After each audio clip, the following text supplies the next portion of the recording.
Tulsa International Airport is packed with spring break travelers, and we're only a few months into what's expected to be a very busy travel year. But with more travel comes more opportunities for scammers and other people trying to cheat people out of their money. This afternoon, I'm joined by Joey McGill from AARP to talk about some ways to plan your trip securely. Joey, thanks for being here. Thanks for having me. So let's just start off very easily. How do these travel scams work? Unfortunately, the scammers are really smart. They're staying ahead of the ball game with a very good technology. A lot of times people get served an advertisement on a social media site or just on another website that they're looking at that looks like a really great travel deal. And so the consumer clicks on it. They get taken to a website that likely isn't legit. It has a really great deal. It seems too good to be true. And guess what? It probably is. It is, and you know, that's something that you read a lot about. If the deal seems too good to be true, it usually is. Exactly, right? Exactly. Yeah. So what are some common warning signs to look out for? You mentioned that they do a good job of mimicking some of these websites, correct? Exactly. That's exactly right. And so it's really important to make sure that if you're interested in booking travel, that you are going directly to the site that you would be interested in booking with.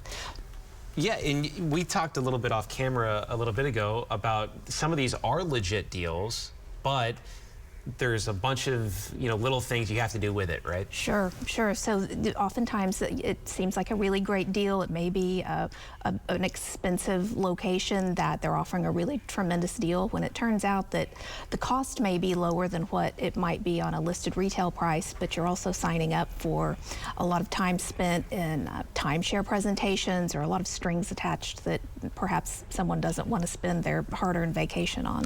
Would you recommend somebody go through like just directly through Southwest Airlines or somebody like that, or maybe even Expedia? But there are a lot of outside apps that just aren't legitimate.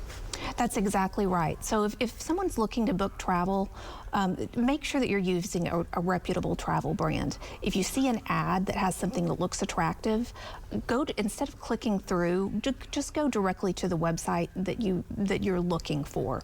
Or if it's something that it's an unfamiliar name, do some homework, do some research, do a little Googling. Oftentimes you can put in whatever the company's name is and the word scam in a search, and you'll get all sorts of information that you'd never know about otherwise. Yeah, definitely. And then let's say that somebody actually does pay one of these, unfortunately, and they get ripped off. Is there any way to get their money back? It's really important in terms of loss prevention to book especially high-ticket items on things like credit cards. You have much more wiggle room and assistance from a credit card company if you're paying through something like Cash App or Venmo, or you pay with a gift card, your money's gone.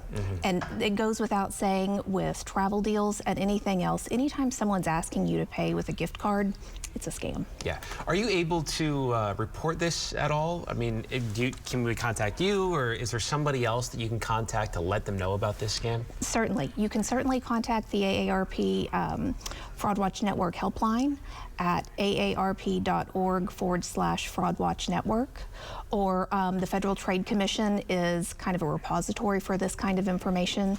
In 2021, something like 55,000 people reported travel scams, totaling upwards of almost $100 million. That's a lot of money, and that doesn't even count the people that didn't report the scams. There's a lot of scams out there. All right, Joy, thanks so much for being here. We really appreciate it. Thank you for having me.